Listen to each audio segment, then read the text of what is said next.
Shalom, shalom para você que já está em mais um podcast comigo, Fernanda Rivka, programa Shema Israel. Ainda estamos aqui no novo estúdio da TGB, ficou muito bom, mas ainda estamos organizando vários espaços e agradeço a você. Isso também, Kadosh Baruch, a você que tem me acompanhado, tem ficado aqui, e vão ser muitas novidades aqui. E eu creio que você vai gostar. Mas para esse programa, que a gente te abençoe nessa noite, você que está na sua casa, chegou do seu trabalho, com a sua família, que a luz da Torá venha chegar até você, que você possa ser alcançado e que sua vida possa ser transformada. Curte, compartilha, você que não é inscrito, se inscreva no canal, para que mais pessoas possam ser alcançadas. Hoje eu estou com a Esther Rayá e ela está aqui comigo porque ela tem um quadro no Instagram que chama Judia Sincera Responde. Já teve xingamento, já teve de tudo, né? E ela recebe muitas perguntas e algo que nós achamos muito interessante, que as perguntas elas giram mais em torno do comportamento, né, das pessoas. Sim. E eu queria que você falasse, o pessoal que está nos assistindo, e um pouquinho desse seu quadro, o que você pensou quando você criou esse quadro, Judia Sincera Responde, o que as pessoas, como elas interagem com você, fica à vontade. Bom, shalom, shalom, Laila Tov para todos, mais uma vez aqui, muito feliz. Bom, como a Rivka falou, eu tenho um quadro no meu Instagram, esther.rayá, que é literalmente Judia Sincera Responde, né? A gente responde na sinceridade, conversando de gente, para que todo mundo possa ter uma techuvá tranquila e com muita sabedoria. Bom, quando eu criei esse quadro, a princípio foi para poder ajudar as pessoas, porque às vezes tem perguntas que você fica um pouco receoso de perguntar para um rabino, para um morê, e talvez você não tenha bom acesso, talvez demore para responder e você está precisando daquela resposta. Então, a princípio, foi isso que me motivou a começar esse quadro, ajudar as pessoas e fazer a resposta delas ser válida. Então, todas as perguntas, para mim, são muito importantes. Todas eu respondo, seja repetida ou não seja repetida, sendo nova ou não sendo nova, sendo às vezes uma pergunta que alguém pode falar, nossa, que pergunta boba. Para mim não é boba, para mim é uma coisa que pode me fazer dar uma faísca de luz para uma pessoa. Então, eu gosto muito daquele quadro. E as pessoas costumam discutir quando não aceitam a resposta ou aceitam demais, de boa? Demais. Teve uma época que a gente deu um pause porque a gente estava recebendo muito ataque, né? Porque existiam perguntas e existem respostas para as perguntas. E quando a gente dava uma resposta que a pessoa não queria aceitar, ela debatia, ela xingava, ela perguntava por quê, ela me xingava como se eu tivesse escrito a Torá. Porque no nosso quadro temos a nossa opinião também quando é pedida, porém quando é uma pergunta que a gente vê que a pessoa quer saber da Torá, dos livros judaicos, das inteligências judaicas, a gente responde com a inteligência judaica. A gente não responde como Esther e como Rivka. Nós pegamos trechos da Torá, nós pegamos Alahá, nós pegamos Shulchan Aruch, nós pegamos Pirkei Avot, que são escritas judaicas. Então, às vezes as pessoas ficam bravas, literalmente com raivas, porque a resposta não foi o que ela quis ouvir. E nem sempre a Torá vai te dar a resposta que você quer ouvir. Então, se a pessoa argumenta, é sinal que ela já sabia a resposta? Então, tem muita gente que chega até mim e me manda a resposta, e quando eu respondo, fala... Ah, mas por que você respondeu isso? Outra pessoa também tinha me respondido isso. Então, a resposta é uma só. Isso chama-se como mudar o comportamento? Sim. As pessoas não gostam de mudar. Eu até escrevi algo num grupo que a gente tem, Shema Israel, que eu falei mais ou menos assim, que começar a techuvá, quando nós começamos, quando a nossa alma judaica ela se desperta, é bom, é uma coisa nova, então isso te move, né? Mas permanecer nessa techuvá, aí já é uma construção diária. Então, iniciar muitas vezes, não que seja fácil, mas você está motivado com aquela emoção, com entusiasmo. O judaísmo, ele é apaixonante, mas permanecer e continuar nesse caminho, na techuvá, é ter disciplina, é ter escolha diária e principalmente mudança de comportamento. E eu também noto nas pessoas que eu acompanho que as pessoas, elas não querem ter uma mudança de comportamento, uma mudança que saia de dentro para fora. E a Torá, ela não só fala de mitzvot, de mandamentos externos, como acender a vela do Shabat, fazer a sua halá, mas ela fala também de algo interno, ela confronta o seu caráter, ela faz com que você seja uma esposa melhor, uma mãe melhor, uma filha, uma amiga, alguém que se relaciona de forma mais intensa e mais genuína com o seu Criador, com a Kadosh Baruch Hu.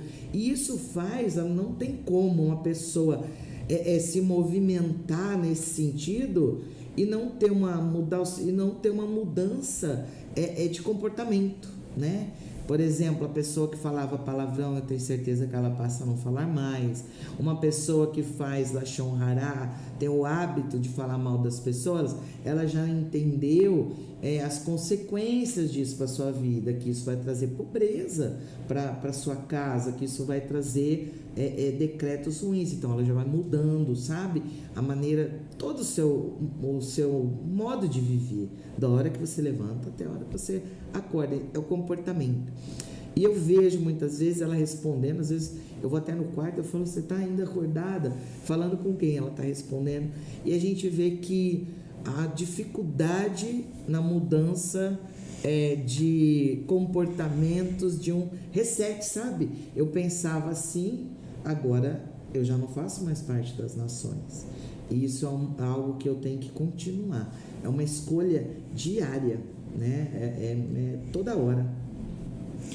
É uma escolha diária, como ela falou.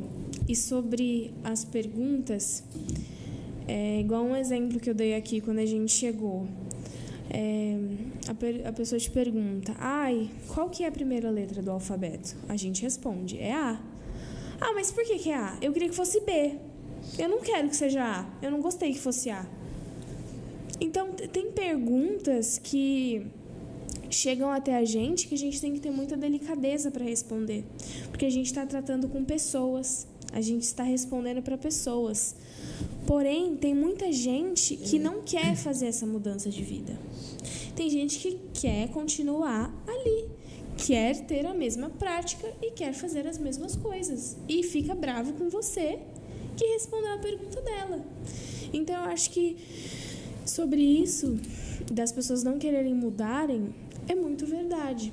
Porque às vezes a gente entra... Eu vejo o perfil de cada um que me manda mensagem, tá? Eu stalkeio todo mundo antes de responder, tá?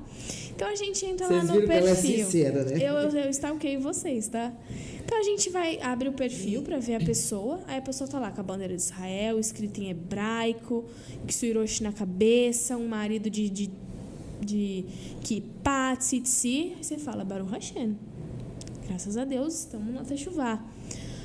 Aí a pessoa faz a pergunta pra você. Qual que é a primeira letra do alfabeto? A. Mas por que é A? Eu queria que fosse B. Eu não quero que seja A. Então a gente vê que não tem muito que a gente possa fazer. Sim. Que às vezes... O que eles perguntam assim, muito assim, que você vê que é algo que incomoda? Eu percebo que alguém faz uma pergunta e outras pessoas de pergunta. Entram naquela vibe, né, da pergunta. Qual é uma pergunta que você tem percebido que as pessoas fazem muito e de uma certa forma se sentem incomodadas? Olha, depois que a gente retornou para o quadro Judia Sincero Responde, a pergunta que mais vem toda hora e todo dia é sobre tatuagem e micropigmentação. todo santo dia e chega. Aqui eu coloquei uma caixinha, não sei se vocês viram no meu story, falando sobre o que vocês queriam perguntar. E realmente aqui também, hoje, para mim, chegou uma pergunta sobre tatuagem. Toda vez tem sobre tatuagem. E o que você fala sobre tatuagem? Bom, eu falo sobre tatuagem, que o judeu nunca vai fazer uma tatuagem. Não é certo ter tatuagem, não é certo marcar o teu corpo. E a gente dá essa resposta e a pessoa com tatuagem fala: ai, e agora? O que eu vou fazer? Eu vou ter que passar o ralador de queijo na minha tatuagem, eu vou ter que tirar com laser, o que eu vou fazer da minha vida? Você não vai fazer nada. Você vai fazer uma techuvá, você vai se arrepender de verdade sobre o que você fez, porque uma coisa que eu também acho muito ruim é que às vezes a pessoa se arrepende pelo que ela faz só porque ela descobriu que é errado. Existe arrependimento pelo que você faz de errado, mas tem que ser um arrependimento genuíno. Não adianta você falar pra mim que tá arrependido da sua tatuagem e toda vez quando você olha pra ela falar: eu queria tanto fazer mais uma, mas Deus não deixa. Então, a primeira coisa que você deve fazer, se você tem uma tatuagem, fez a techuvá, viu que isso é errado, você não vai mexer, você não vai usar laser, você não vai falar nada e nem fazer nada. Você vai fazer uma techuvá, você vai se arrepender e Baruch Hashem por isso. Baruch Hashem. Em Levíticos 19, depois você pega aí 28, fala que nós não devemos ter marcas na nossa pele. E se você pegar o hebraico que fala ketovet, ele fala explicitamente marca permanente, gravada na pele, que nós não devemos ter. Ainda no final da frase acaba assim, ó, eu sou o seu Deus. Então é Ele que está falando para mim, para você. O corpo, a pele, então o corpo é um recipiente sagrado e nós não devemos marcar esse corpo. E aí pela Kabbalah tem uma série de consequências. Nós vamos receber daqui algumas quintas um cabalista que ele pode falar até isso para vocês, mas há algo que de fato há um rompimento, há um romper.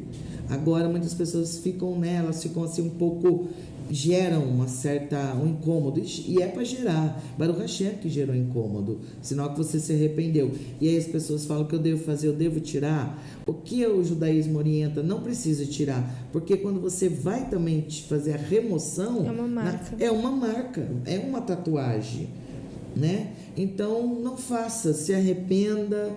Baruch Hashem, quando a gente faz techuvá, a gente retorna, começa de novo, e a bênção para a sua vida, Meque, para aqueles que fazem techuvá de alma e permanece no caminho, uma constância, como eu disse no começo, com uma disciplina e com uma mudança de comportamento.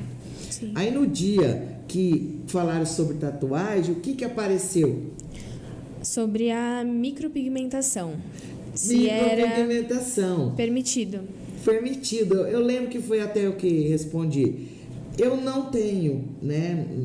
Ela também não, eu nunca fiz uma micropigmentação. Então eu não sei ao certo, né? Dizem que tem vários tipos. Então eu não sou uma expert nisso. Mas aqui eu já ouvi falar que é como uma marca, né? É como uma tatuagem. É uma coisa que ela perfura a sua pele e marca. Então, se não pode marcar, não pode fazer a micropigmentação. Quase um trava-língua. Isso. E aí as pessoas, elas ficam que jeito? Bravas. Ai, mas eu tenho micropigmentação. Ai, mas eu faço micropigmentação. Ai, mas semana que vem eu tenho retoque da micropigmentação. Ai, a minha filha quer fazer micropigmentação. Isso é uma mudança, queridos, de mentalidade. Isso é uma mudança de mentalidade que na maioria das vezes a pessoa não quer ter, tá? Às vezes a pessoa não quer ter. Sobre isso da micropigmentação, nossa, veio muito comentário, mas por que não? Ai, eu só tô usando isso como estética. Teve uma mulher que ela mandou assim: nossa, mas isso depende da minha autoestima, você vai querer que eu morra feia? Aí eu falei: gente, então tá bom, faça uma micropigmentação, não tem o que eu possa fazer. Isso é a mudança de pensamento, mudança de comportamento que nós devemos ter no nosso dia a dia. Isso é uma techuvá. E isso gera esforço. Uma pergunta que também sempre vem, e hoje também veio aqui no meu Instagram. A pessoa perguntou assim, eu posso usar alcinha, né? Ela perguntou se ela podia usar alcinha, eu não sei se seria numa sinagoga ou no dia a dia, mas aí, o que você acha? Nem na sinagoga e nem no dia a dia. O jeito que você não pode aparecer na sua sinagoga, você não pode aparecer na rua, tá? É isso que eu considero. Siniut, como disse o José aqui nos bastidores, Siniut. Então, se você vai ter vergonha de ir perante o Aron HaKodesh com uma alcinha, você deveria ter vergonha de ir na rua com uma alcinha também. Então, na minha opinião, não. Não pode usar. Gente, gostei, ela é sincera. Se você eu sou tem sincera. vergonha de ir com aquela roupa no Aron HaKodesh, numa sinagoga... Você também tem que ter na rua, porque senão você tem um status de judeu. Eu me visto bonitinha, eu tô de blusinha, fechadinha, bonitinha, porque eu quero mostrar que eu sou judia. Mas na rua eu uso short e blusinha. Não. Não pode. Nós temos modéstia, que nós falamos modéstia, né? Siniut. A gente não mostra, assim, o ombro, decote... Outra coisa também, que muita gente pergunta. O Ksuiroshi usa na rua? Usa na rua. Ela vive em todo lugar de Ksuiroshi. Se ela tiver que tirar o lixo, se ela tiver que passar pelo corredor do apartamento para levar o lixo, ela vai estar de Ksuiroshi. Mas isso é algo assim, uma escolha minha, né? Que a gente também vai tendo com o tempo. Esforço. Com a disciplina, a Shen vai colocando, você vai recebendo bênçãos, você vai vendo as coisas que você vai acessar através disso e você mesmo vai querer. Não é um mandamento, as pessoas perguntam. Não. É um mandamento? Eu vou estar transgredindo a Torá? Falo de jeito nenhum, não vai. Isso não é uma transgressão de Torá. Você só está deixando de alcançar bênçãos que você alcança através do uso de Ksuiroshi. Outra coisa que eu já vou aproveitar e falar. Pessoa, para que você... É o cabelo, você tem que esconder o seu cabelo. Aquele pessoal que coloca aquele negócio assim e deixa metade para fora, gente, é melhor ficar sem. É melhor ficar sem. Não tá valendo nada, você tem que tirar o cabelo. A franja para fora, não, você tem que cobrir o cabelo. Outro dia perguntaram, judia pode ter franja? Pode ter franja, a Esther tem franja, tem muitas pessoas que têm franja. Agora, se eu tenho franja e eu uso Ksuiroshi, eu não vou deixar a minha franja, eu não vou deixar colocar aquele negócio aqui, você já deve ter visto, né? É aqueles coisas para fora. Porque o cabelo, ele atrai a energia e você retém. Agora, se tá a ponta, e exatamente a ponta é o principal, você tá para fora... É melhor fazer um coque. Melhor fazer um coque. Ou não usar nada. Isso, então. fica do jeito que tá. Porque se você decidir, você tem que cobrir o seu cabelo, a sua energia. Por isso que muitos, na Hassidut, na ortodoxia, eles usam peruca. Porque o negócio é não mostrar o seu cabelo. Quando você põe a peruca, você não está mostrando o seu cabelo. As pessoas acabam não sabendo. E muita gente fala, mas eu não vejo sentido em esconder o cabelo com cabelo. Costumes e tradições, gente. Costumes e tradições. E a energia. A questão não é o cabelo. Talvez quando eu me casar eu vou adquirir peruca. E não importa. O que importa é o meu cabelo, a energia do meu cabelo. Se eu estou com outro cabelo, se eu estou com uma peruca, não tem problema nenhum, porque é o meu cabelo. Na verdade, a gente procura nem usar cabelo humano. Não. Porque não ia achar que não pode. A gente usa cabelo sintético, né? E cobre não é o seu cabelo, porque o seu cabelo está com a energia que a Kadosh Baruch Hu, que os mundos superiores mandam para você e você retém para si, para sua casa e para sua família. Além de mostrar que você não é uma mulher disponível, também significa como uma coroa de honra para o marido, enfim, uma série de coisas. Mas as pessoas se preocupam. É transgressão? Não é transgressão. Você só vai deixar de acessar algumas bênçãos que talvez o Eterno tem para você por estar fazendo esse cumprimento. O que mais que eles perguntam muito? Perguntam muito sobre marido na Teshuvá. eu estou em techuvá e o meu marido não quer fazer techuvá. É uma pergunta que chega também quase todos os dias. E o que eu tenho a falar para as senhoras que o marido não está na techuvá? Siga você a sua techuvá, dando bons exemplos, porque se você for aquela esposa que fica brigando, ai, você não faz techuvá, ai, você não faz nada, ai, você não lê Torá, ele só vai se afastar de você, porque ele vai ver que você só fica brigando, enquanto você diz estar em techuvá, enquanto você diz estar seguindo Torá, você só fica brigando, bufando, de cara feia pra lá e pra cá. Então, continue a sua techuvá, dê bons exemplos dentro da sua casa, que ele vai perceber, olha, esse negócio de judaísmo está fazendo bem para ela, eu vou ficar aqui com ela. É o que a gente falou antes, no início.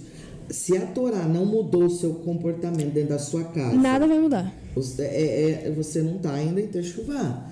Ele vai começar a sentir isso daí a hora que você se alegrar, na sexta-feira começar a preparar aquela mesa, colocar um terrilim alto, você sorrir, você faz todo aquele movimento atraindo a chegar na presença de Deus para sua casa, tratando ele de forma melhor, tratando com mais amor, com mais carinho, tendo um novo entendimento de sabedoria, que ele vai chegar num ponto.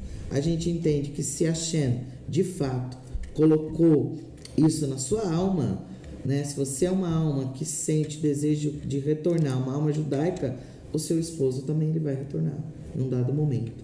Tenha paciência. E isso é um que nós chamamos de tikkun para você, né? Uma retificação que a Shem acha que você tem que fazer.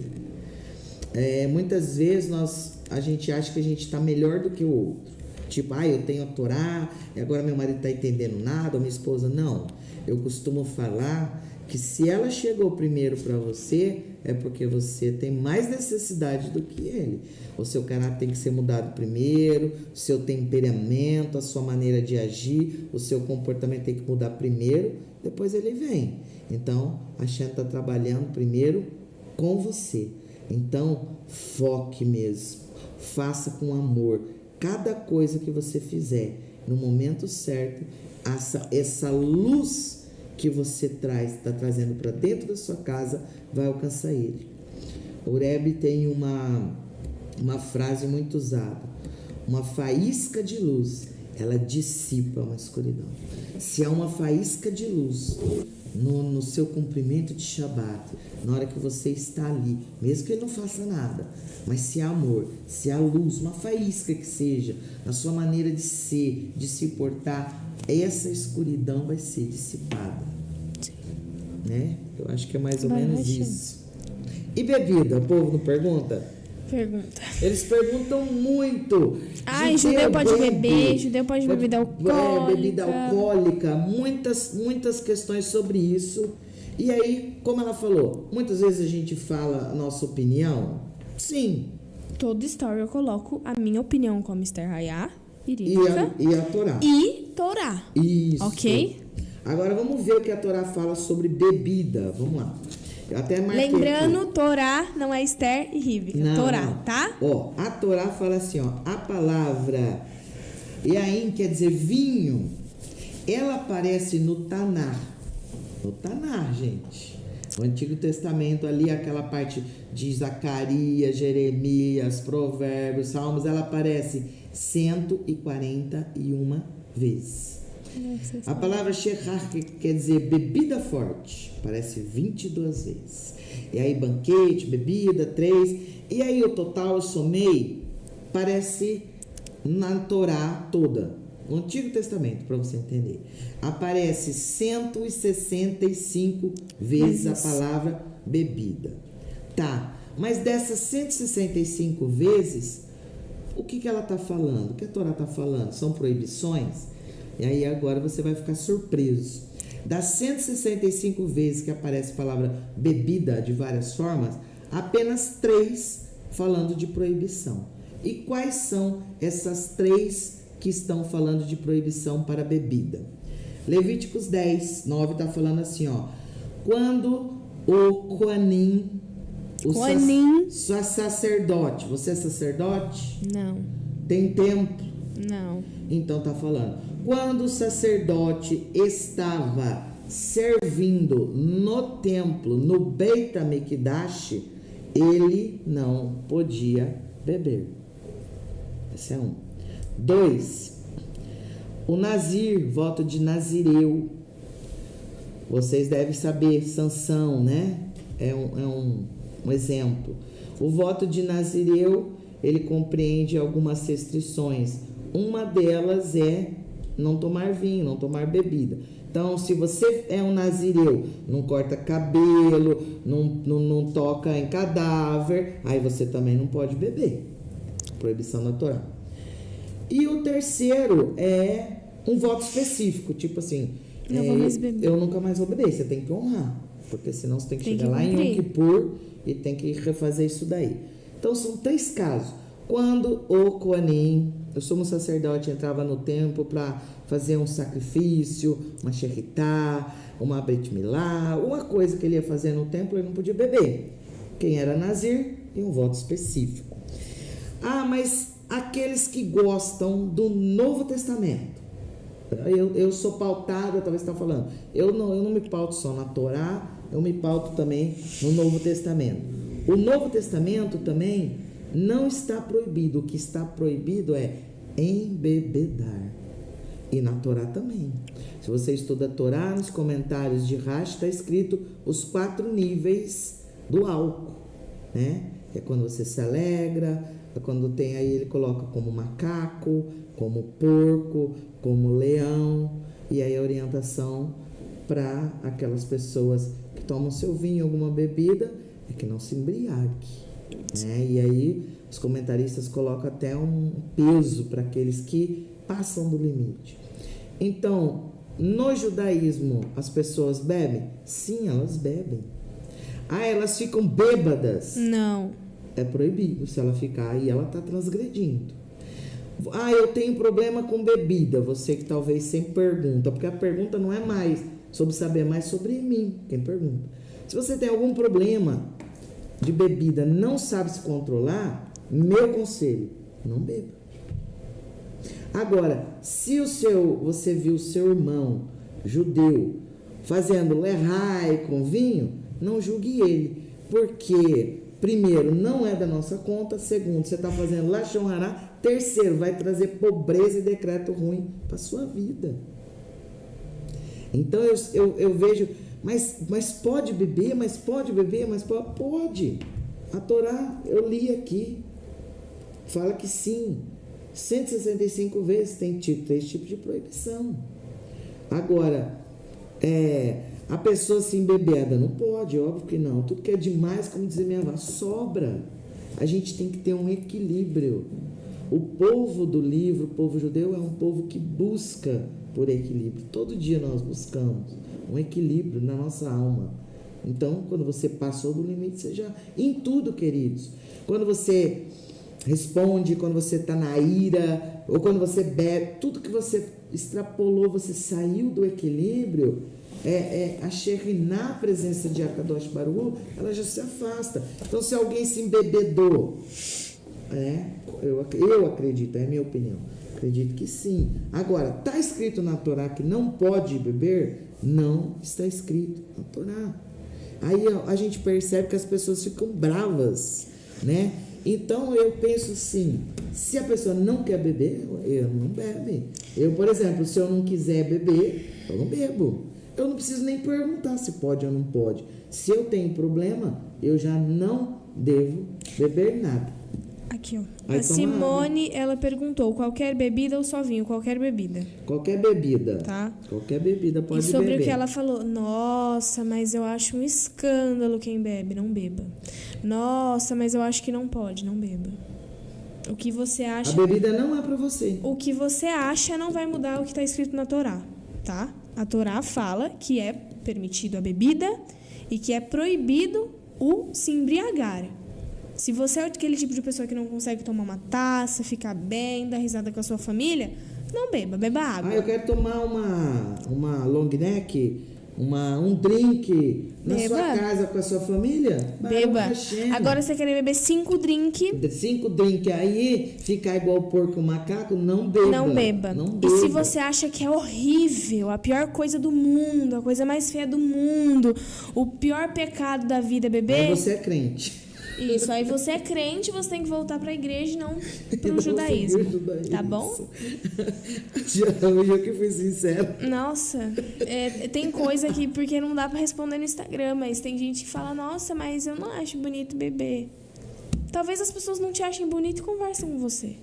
Tô também. Então, é assim, a gente tem que entender o que eu posso e o que eu não posso. O que eu quero e o que eu não quero. E o que me convém e o que não convém. Né? E não se importe com os outros, né? Eu, por exemplo, eu posso ver alguém de peruca e posso... Um exemplo, que eu também tenho peruca. Ela também usa peruca. Qualquer dia eu vou vir de peruca. Eu posso ver uma peruca e falar, nossa, mas por que tá de peruca? Eu posso não achar legal. Então, pega e não uso. Agora, É simples. Eu não vou me incomodar com alguém que usa peruca. Eu não vou lá falar, meu Deus, olha aquela mulher lá, tá de peruca. Não, nossa, acho que não. Hashem vai matar ela. Não. Sabe, no judaísmo não há essas coisas. No judaísmo, o outro não olha pro outro. Não olha. Por não exemplo, olha. nas tendas. As tendas eram fechadas justamente para não ficar olhando pro teu irmão. Porque eram fechadas. sabia que se olhasse, ia falar. E falando, ia trazer miséria. Ia trazer um monte de coisa Decretos ruim. ruins. Então, a sua tenda, ela tá fechada? Olha pra dentro dela. Não tenta bisoiar a tenda do teu irmão, não. Isso é feio. Isso vai te trazer muita coisa de ruim. Muita coisa, queridos. Então, eu vejo muitas pessoas não aceitando as coisas da Torá. Às vezes as pessoas falam assim, eu não aceito não comer carne que é do açougue, né? A pessoa acha que não tem nada. Queridos, a Torá não é para você, né? Porque se você acha que aquilo que a Hashem está falando não faz sentido, então não é para você. Eu não discuto, eu não tento convencer. Quando alguém quer aprender, as pessoas que me seguem, me conhecem, conversam comigo e eu acompanho, eu ensino o que eu sei, porque eu vou te falar, aquele que sabe, pratica, ensina. E eu falo isso para eles também. Tem gente ensinando. E Baruch Hashem, eu ensino, nossa, tudo que eu sei, eu amo. É um propósito divino na minha vida. Agora, convencer alguém, não é. Aí já não é. Se nem Hashem te convenceu com a palavra dele, quem sou eu somos nós? para convencer alguém de alguma coisa? Eu não acho que é certo. Amém. Eu mostrei, eu não acho. Baruch Hashem. Baruch Hashem. As coisas seguem. Tem mais pergunta? O Efraim, ele falou assim, também na festa dos pães asmos, não podemos beber bebidas à base de cevada. E isso é isso mesmo. É uma parte. É uma parte. Por quê? Porque quando ele lembrou bem, quando nós estamos lá em Pessa, a festa dos pães ázimos, que nós não comemos fermento, cevada, aquelas 5 espécies, então ali o que já fala? Cevada, por exemplo, cerveja. Então naqueles dias que nós não comemos pão com fermento, as pessoas não tomam cerveja, as pessoas, acho que o uísque tem cevada, tudo que você olhar ali numa bebida e no alimento e conter cevada, espelta, centeio, a gente não coisa, então a gente não nesse período, né, Efraim? Agora, passou Pessa, passou a festa dos pães ázimos. O vinho a gente continua, porque até no ceder, no serviço, a gente toma 4 cálices. Nossa, mas sim, tá pautado na Torá, tá escrito como oral. E aí a gente toma só vinho, porque o vinho não tem vinho kasher, né? Mas nesse período, bem lembrado, aí não pode mesmo, por causa da cevada e dos outros componentes. Mas eu acho que é pecado beber vinho em Pessa. Então, aí você não pode nem participar. Problema. Disso, eu acho. Problema. Temos uma pergunta do Efraim também. E transplante de barba e cabelo, o homem judeu pode fazer? Transplante, Posso dar minha opinião? Pode, pega aí no Shulchan Aruch, Yosef. Shulchan Aruch. O Yosef diz... Hã? Pode. O Yosef diz que sim, pela Lahá, Normal. pode fazer sim. Mas há comunidades e comunidades. Aí, ó, mas Há comunidades e comunidades, tradições, pessoas. Isso, quer dizer, ele falou que pela Lahá tá ok, você pode. Agora, depende muito, né, da sua comunidade, se vão aceitar ou não. Mas, queridos, ó, tem cada coisa. Gente, não faz isso não. Na Shopee. Faz isso não, por favor. A Lahá vai falar que para você, se você está se sentindo constrangido com a calvície, que você faça para você se sentir melhor. Então, a Lahá fala que se você se sente constrangido, né, às vezes tem muitas pessoas com a calvície, se você... você pode fazer, não há problema, não há proibição pelas leis rabínicas, né? Então, eu também aprendi agora. O que não pode é navalha. O que a gente não pode, tá na Torá, é a navalha, aqui quando a gente faz o corte. Então, né, é por isso. Sabem. Tem gente que, pelo menos de todas as vezes que eu vi o transplante de cabelo para barba, você tem que raspar a barba. Às vezes não tem, às vezes faz com de outro jeito, né? Não tirando de um pro outro. Então, se não tiver... Tira de um pro outro. Mas pela Lahá, ok, aprendi essa também. Tá falando que... Mas a comunidade... Mas consulte seu rabino. Ah lá, ele falou assim, tenho 32 anos e não me cresceu muita barba, tenho essa dúvida. Então, pela Lahá, não há problema. Se você tiver esse desejo e sente, né, de ter aquela barba, e já passou alguns produtos, tem alguns produtos bons. Eu já vi alguns homens falando que melhorou, né, que fez isso daí. Ah, tem um tônico da Shopee de cenoura que ele é maravilhoso, viu, gente? Compra lá. Aí. Pede pra ele fazer minhá toda tarde. Ó, o Yosef falou... Yosef... Eu vou chamar ele de Rav Yosef, né? O Yosef tá aqui, tá falando pro senhor fazer minhá toda tarde, que vai dar certo. Que a barba vai crescer. É uma segulá pra barba, gente. Olha aqui que nós uma damos. segulá pra barba. Faça sua minhá e a sua barba vai crescer. Mas não há proibição pela Lahá, né? A Torá não fala sobre isso. E isso deixa enfurecido mesmo, que tem uma história, né? Acho que não sei se é de Eliseu, não lembro, que um menino foi até zombar da calvície dele, mas ele ficou irado, fez uma cabalá, apareceu um urso do nada e matou o moleque. Então não deve ser bom. Então, se você se sente assim, não faça isso. Vai conversar com seu rabino, compra um tônico, faça a mirra e faça o transplante. Compra o tônico de cenoura da Shopee, tá? Aí, Baruch Hashem. Outra pergunta. A Ana Beatriz. Como um judeu se procede com o financeiro? Usa cartão de crédito ou paga tudo à vista? Queridos, não devemos usar, né? Um judeu, ele é próspero. É lógico que tem alguns conceitos dentro do código da Torá que nos traz prosperidade.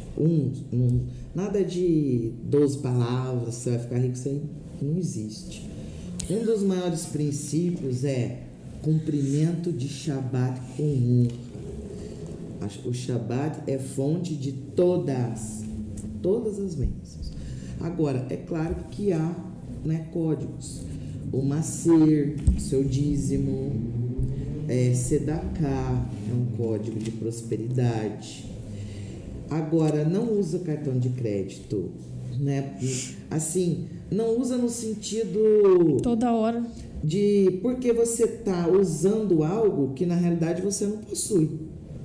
Quando você começa a gastar no seu cartão de crédito, esperando que aquilo vai chegar, ele pode não chegar.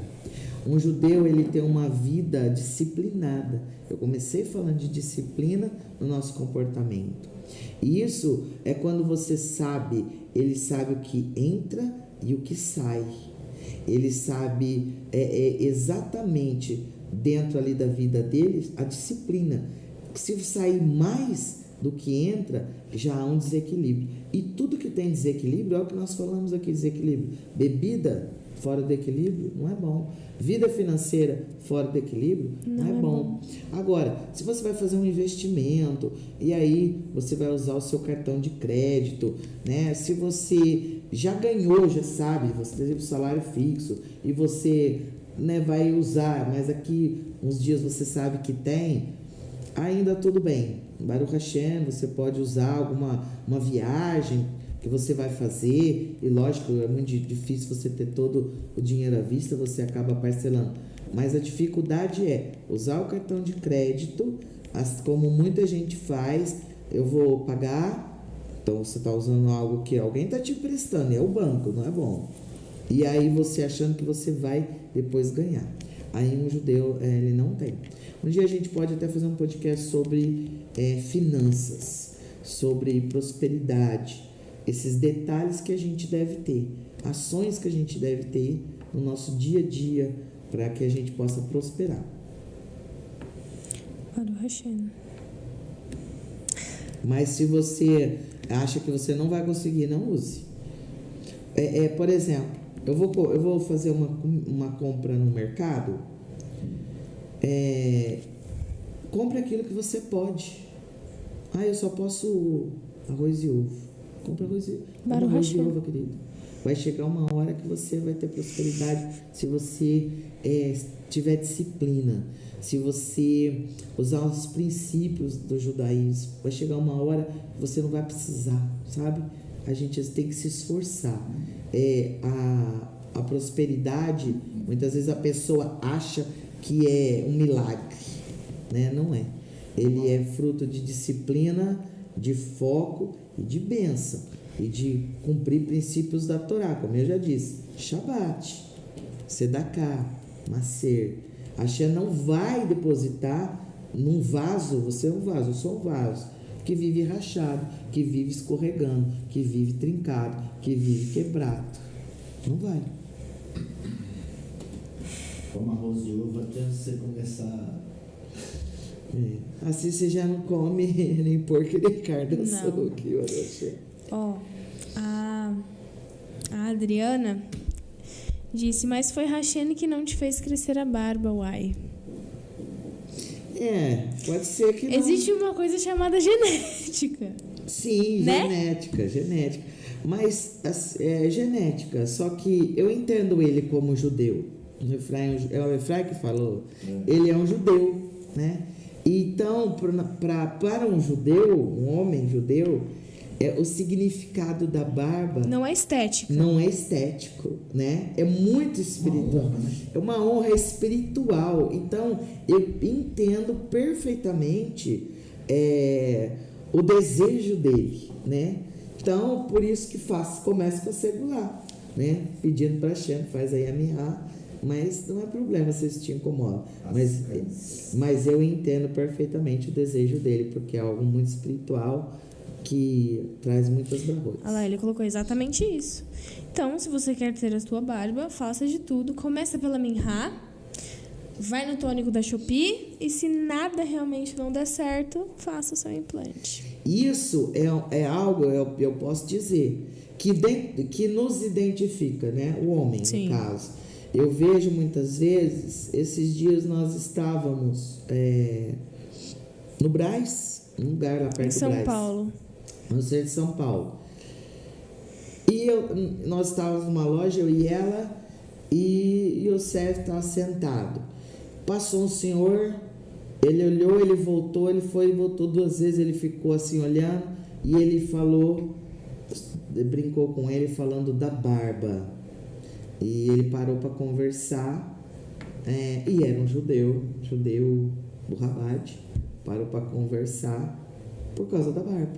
Então, realmente é algo que identifica, é algo que um homem, um judeu, ele... De judeu para judeu... É uma honra. É uma honra. Mas, Efraim, que a sua barba cresce. A sua barba vai crescer.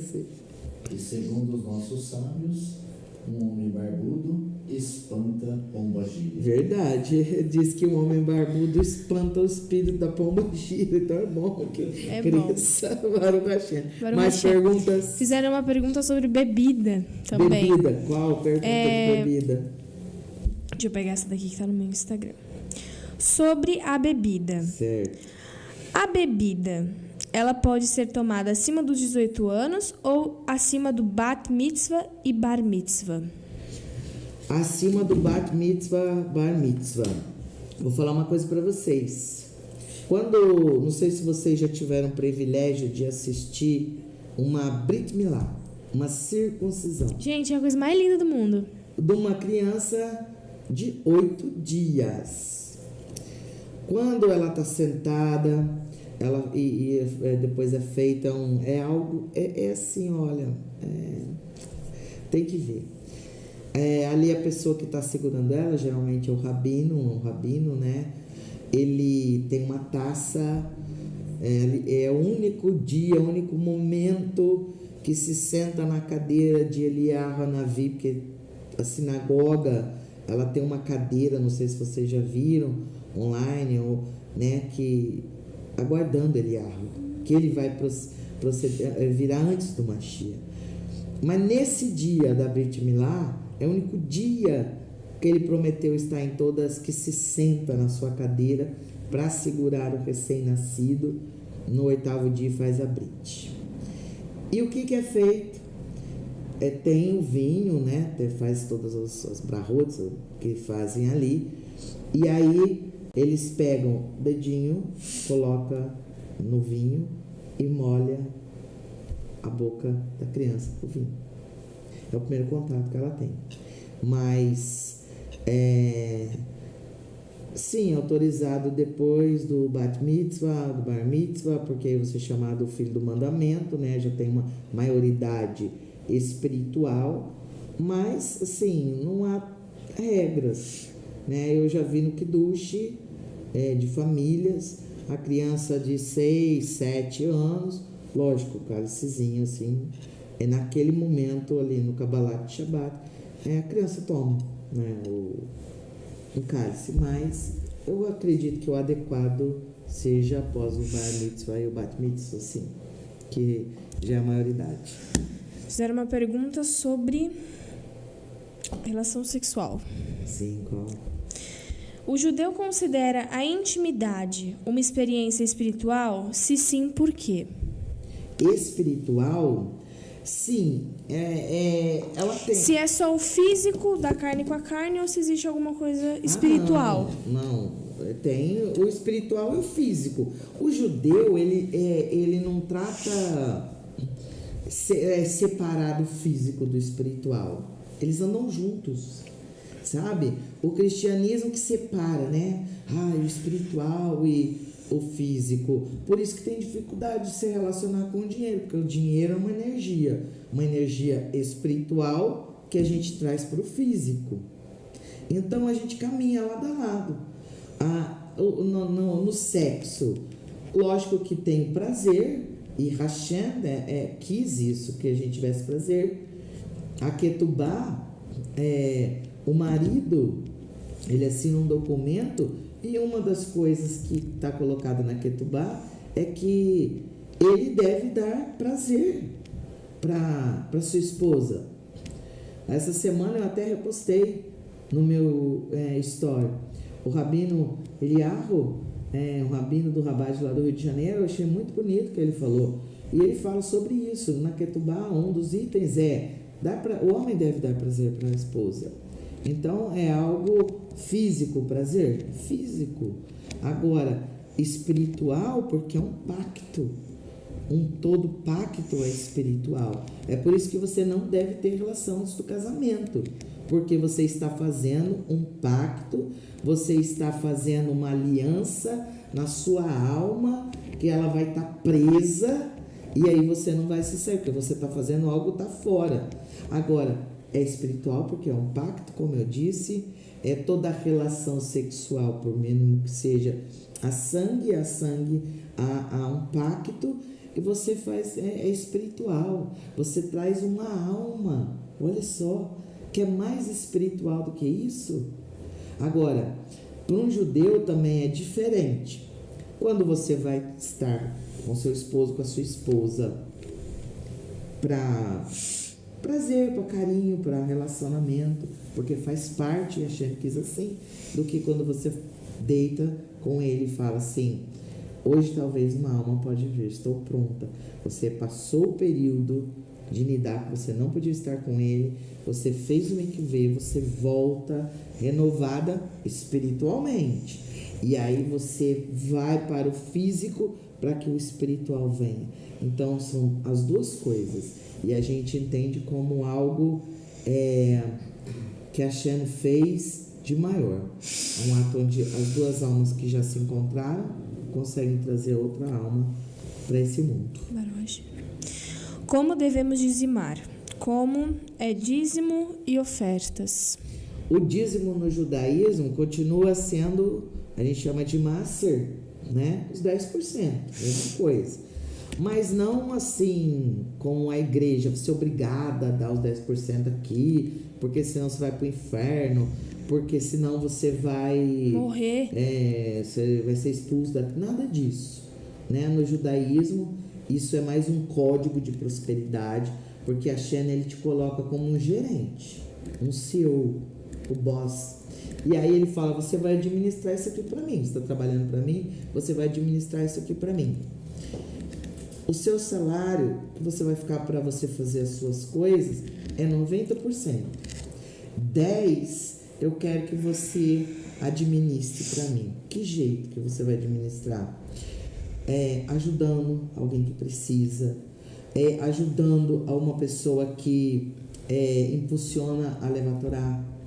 Por exemplo, hoje nós estamos aqui em um estúdio novo. A gente precisa manter esse estúdio, ajudar. Eu sempre não gosto de pedir muito aqui, mas a gente tem um grupo, eu falo: nos ajude a levar a Torá. Um dia você foi alcançado por esse programa, que outras pessoas vão alcançar. É uma sedaká, você está administrando esses 10, movimentando a luz da Torá e ajudando pessoas que precisam. Às vezes alguém pergunta para mim: eu posso dividir esses 10%? Eu falo: pode. Então você tem R$100, um exemplo, você ganha 1.900 é seu. O chefe falou: pode ficar para você. Você vê como ele é bom, ele podia ter feito o contrário, né? Deixou 90, nem assim o povo é fiel. 10 você vai administrar. Esses R$100, que seria o maser, eu posso dividir? Posso. Olha, eu gosto de tal rabino, assisto ele tanto. Olha, eu gosto de chamar Israel, eu fui alcançada, eu estou sentindo, vou dar mais tanto. E vou deixar um tanto para comprar uma marmita para dar para alguém que eu sei que está precisando. Baruch Hashem, você movimentou o seu maser. A sedaká também é uma obra de justiça, que a gente faz ainda mais. Que a gente faz, a gente não segura, a gente não retém, para que as coisas do céu também não ficam retidas. A gente cumpre, porque é Torá, mas de uma forma, com uma consciência diferente. Entendendo que se eu faço justiça para alguém, Hashem faz na minha vida. Se um amigo precisasse de um rim, você consideraria doar? Se eu doaria? Se eu doaria? Olha, eu acho que não tem nada contra a vida estar acima de tudo, né? A Torá fala. Sim, se fosse... Gente, vocês são criativos. Eu acho que sim. Eu não sei se a Torá proíbe. Eu acho que não. O que o Shulchan Aruch fala? Eu posso fazer uma doação, por exemplo, de um órgão. Um rim, né, no caso. O que o Shulchan Aruch fala? Gente, opinião pessoal, depende muito da pessoa. Depende muito da pessoa. Eu doaria pra minha mãe e pro meu pai. A Torá, eu acho que ela não vê nada contra isso. Tem alguma coisa na Lahá? Deixa eu ver. Se é a Torá. Mas você está perguntando se eu doaria? Se nós doaríamos. Para um amigo... Se um amigo precisasse de um rim, você considera doar? Mas tem que ser um amigo assim, ó. É um amigo que ele é amigo... Muito... Agora, claro, né? Família... Com toda certeza. Com toda certeza doaria, sim. Até 10. A gente doaria. Agora, que amigo depende do amigo. Depende muito do amigo. Tem que ser o amigo, assim, do século. Do século. E você doaria?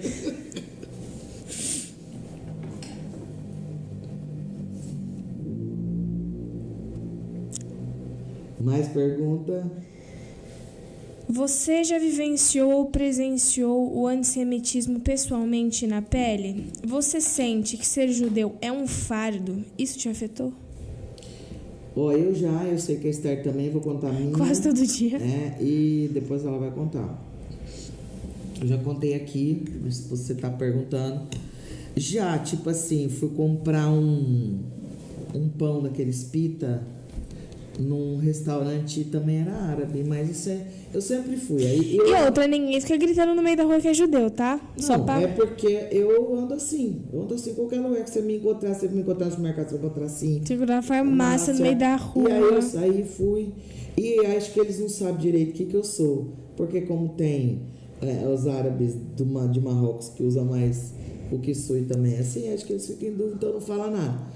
Mas um dia que eu fui, tinha o filho do dono que estava ali, mas ele me conhecia. E aí eu falei, o pão que eu encomendei. E ele começou a perguntar, você é egípcia, você... Mas na hora, assim, eu sabia o que ele queria saber. Eu falei, eu sou brasileira, mas ele começou a insistir. Aí eu falei, eu sou judia. E na mesma hora, ele tirou o pão, ele não... Ele ficou com raiva. Se você for passar na Paulista, aqui em São Paulo, pode ser que eles vão cuspir em você. Também já aconteceu isso. Mas acho que foram mais esses dois. Não é um fardo para mim. Jamais. Não fico assim, fico indignada, porque, por exemplo, se um negro, um gay entrasse numa padaria, alguém não vendesse pão, falando, não vou vender para você porque você é negro. Todo mundo ia ficar, uau, né? Ia vir direitos humanos, não sei o quê. Inclusive... Agora, um judeu... Ninguém liga. Ninguém liga. É. Inclusive, isso é uma coisa que eu acho horrível. Porque se eu fizer racismo, eu apanho, eu sou presa, vem 30 pessoas. Se eu fizer homofobia, eu apanho, eu vou presa, vem 30 pessoas. Sim. Agora, se eu fizer piadinha com o judeu, ninguém faz nada e ainda acha graça. Tá? Então, eu acho isso uma coisa muito ridícula. Mas, assim, não é um fardo. Não. Eu não tiro meu psui. Eu amo. E, assim, você quer fazer parte de uma bênção? Você não pode fazer quando lhe convém. Lhe convém. Né? Isso é o motivo do nosso podcast. As pessoas, elas querem estar de uma roupa quando convém, quando mais não, você é sempre. Você é judeu toda hora. Então, se eu quero ser e quero ser abençoada por isso, então no momento que talvez eu vou ser cuspida, eu também tenho que ser. Ou então não sou nada, E com eu não honra. quero ser. Mas eu fico assim, chocada, né? Chocada, choca a gente. Por quê? Né? A gente não consegue nem entender por quê. Mas isso eu já passei. Mas ainda considero que eu mais coisas boas do que ruins. Comigo foram só esses dois fatos. A Esther bastante. Bom, escola, né? Escola. Eu sempre sofri antissemitismo na escola, desde sempre. Sempre ouvi piadas na escola por ser judia.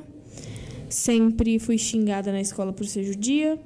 Sempre fui rejeitada na escola por ser judia. Aí você fala, nossa, pelos coleguinhas? Não, pelos professores, tá? Nunca na minha vida, um colega meu de sala ou de escola fez antissemitismo comigo. Agora, professores todos já fizeram antissemitismo comigo. A primeira vez que eu passei por isso foi quando uma professora viu que eu era judia e a gente estava aprendendo sobre um assunto, a chegada dos índios. E quando ela viu que eu era judia, ela falou que eu não iria fazer esse trabalho e sim eu iria descrever detalhadamente o Holocausto. Eu entendi o que ela quis dizer, eu não fiz o trabalho, tá? Porque se fosse de fato para ela descrever, se ela quisesse realmente que eu descrevesse, não teria problema nenhum. Esse terceiro ano agora que eu vou fazer, eu vou ter que falar sobre o Holocausto. E eu vou fazer normal, porque eu sei que isso é um conteúdo. Porém, a partir do momento que ela quer que eu fale sobre o Holocausto como forma de me ofender e de me atacar, eu não vou fazer. Então eu entendi, essa foi a primeira vez. A segunda vez foi uma prova que eu estava fazendo e um professor ouviu eu falando Deus me ajude, e ele falou assim, mas você matou o filho dele. Não, eu não matei o filho dele, tá? Mas essa professora já não está mais na escola, porque... Né? Porque foi levada ela viveu até atrás de mim, entendeu? Ela foi levada até a direção e ela foi afastada, porque há muito antissemitismo nas escolas. Sim. E outra vez também, uma professora descobriu que eu era judia e falou que o Hamas estava fazendo o que os nazistas não conseguiram terminar de fazer e que eles deveriam terminar de fazer. E também uma outra vez, uma professora falou, porque pelo nosso calendário, existem dias que eu preciso faltar na escola para ficar na sinagoga, como Yom Kippur, Rosh Hashanah, esses dias. Isso nos é dado por lei. Eu tenho um documento com o número da lei, o nome da lei e o código, tá? Sim. E eu fui entregar isso na escola, ok, a assinatura de um rabino, a assinatura dos meus pais e a assinatura da escola. E então teve um dia de Yom Kippur, eu acho que foi Yom Kippur, ou Yom Kippur ou Pessah, que eu faltei. Eu lembro que era um dia assim, no meio da semana. Eu faltei. A minha mãe ligou para avisar que seria falta e mostrou no papel para eles poderem escrever para tirar minhas faltas, por que eu estava faltando. E naquele dia foi passada uma redação. Quando no outro dia eu cheguei para pedir a redação, ela falou que não iria me dar a redação, que se eu quisesse eu ia ficar lendo meu livrinho de reza. E eu li meu livrinho de reza e também não fiz a redação dela. Entendeu? Queridos, para mim é uma honra. É uma honra. É uma honra. Eu estou sendo odiada porque eu fiquei o dia inteiro rezando. Olha que coisa linda. Assim, você se fortalece. Você vê que é algo tão espiritual que você se fortalece. Eu nunca me senti ofendida. Eu também não me sinto É claro que a gente se ofendida. sente desconfortável, Não, você mas... fica... Não, é indignação. É indignação. Porque pra mim não faz sentido. Não. Nem pra mim, nem pra nenhum povo. Pra nenhum povo. Eu não, sabe? Pra minha alma não faz sentido. Mas, assim... Eu não me sinto, não. Eu me sinto... É uma honra pra mim. É uma honra. Sabe? Por causa do povo. Se religião engana, por que tanta gente boa está em denominações? Não entendi. Se a religião engana, por que tanta gente boa está em denominações? Ah, tá, nas igrejas ainda. Eu acho assim, que chega uma hora que Hashem vai trazer, como está na própria Torá. Ele vai trazer dos 4 cantos da terra os seus remanescentes, entendeu? Vai trazer, está trazendo. Agora, todos vão vir? Eu acredito que não, né? Nem todos. E são pessoas boas. E isso não vai fazer com que, não, aquelas coisas de salvação, a gente não vê isso. A gente faz, não é para ser salvo, a gente faz porque ama. A gente faz porque a gente diz que é para fazer. É que as pessoas hoje, elas são intolerantes. Querido, a gente ataca aquilo que a gente não entende. Se você vai na casa de alguém comer, se você for servido porco, rasgo e xalão, que você nunca vai, e aí você fala assim, eu não vou comer. Por quê? Porque eu tenho uma alergia. Ninguém vai falar nada. Agora fala que você vai comer porque você não é judeu. É capaz de levantar e falar que você quer comer, fritar lá um ovo para você, alguma coisa. Agora, se você falar que você é judeu, que você segue a Bíblia, você vai arrumar uma confusão. Sai da minha casa. Então, as pessoas, elas atacam, elas são intolerantes para aquilo que elas não conhecem. Nós estamos passando agora, e daqui uns dias nós vamos festejar a festa de Hanukkah, festa das luzes. Se você quer aprender sobre essa festa, me chame. Daqui uns dias. E lá eles, naquela época, e isso diz muito para os dias de hoje, naquela época, um pequeno grupo, eles não aceitaram que eles estavam colocando, porque os persas e os gregos, eles não queriam que você fizesse a Brit por amor a Hashem. Se falasse é por higiene, tudo bem. Se você vai fazer uma cirurgia de fimose, que é mais ou menos como uma Brit, tá tudo bem. Agora, se você vai fazer a Brit, é uma loucura, palhaçada, isso não precisa. Você entendeu? Era o que os macabeus viveram. Eles queriam tirar a nossa fé, o nosso amor, a nossa kavaná. E aí as coisas começaram a achar que estava tudo normal. Normal, coisa ao tempo, normal. Você não pode achar normal sentar numa mesa que tem porco. Você não pode achar normal andar de qualquer jeito. Você não pode achar normal participar de uma festa pagã que se chama Natal. Então nós estamos no mesmo patamar daquilo ali.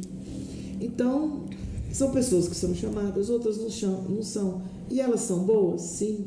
E vai correr tudo bem. Vamos ver essa pergunta aqui. Vamos. Por que há leis que parecem cruéis na Torá, como chicotadas e escravos? Porque as leis parecem cruéis. O que é cruel para você? A chibatada, ele está falando. A gente tem que ver o contexto. Como que é o nome? Eu vou te chamar e vamos ver que leis são essas para a gente entender qual é a crueldade. Aqui, ó, Efraim também estava de kippah aqui.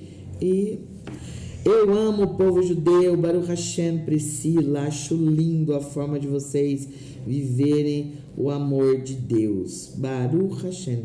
É isso. A gente ama incondicionalmente. A gente faz o que está escrito sem questionar, porque é o nosso Criador que está nos dizendo, e a gente faz. Bom, passamos até da hora, né? É bom falar a pergunta, gostei demais. Baruch Hashem. Gente, última coisa, muitas pessoas perguntam: Yeshua é o Mashiach? Eu acho que de 10, uma é essa. De 10, 9 é essa. É essa. Yeshua é o Mashiach? Vou falar para vocês uma coisa. Nós vamos ter um debate aqui com um pastor e um rabino messiânico. Então, para eles, os dois acreditam que Yeshua é o Mashiach. Nós vamos discutir sobre, provavelmente está vendo o tema, mas provavelmente será a Trindade.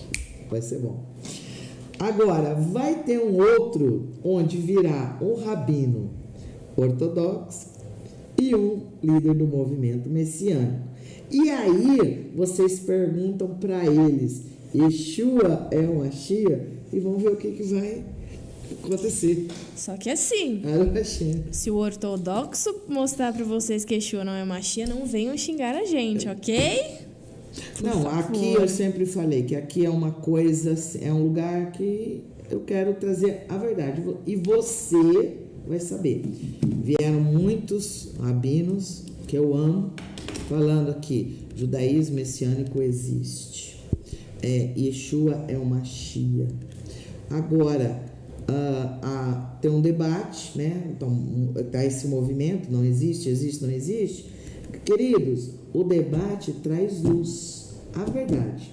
Então, cada um vai colocar naquilo que crê. E eu acredito que será um crescimento espiritual para a nossa vida. Baruch Hashem. Então, eles que vão responder se Yeshua é o Mashiach ou não. Uma consideração? Gente, gosto muito de responder perguntas de vocês, tá? Mesmo que vocês não concordem com a gente, eu gosto muito de responder as perguntas de vocês. Eu gosto muito de poder me conectar com vocês. Eu acho isso muito importante, eu acho isso muito legal e muito bom. Por mais que tem muita gente falando, a Esther é 880, ela é sincera. Eu prefiro ser sincera com você do que ficar te massageando. Porque se você receber massagem, você não vai a lugar nenhum. Sim. Tá? Se você sentar numa cadeira de massagem, você vai ficar lá. Agora, se eu te impulsionar a fazer o certo, você não vai ficar parado.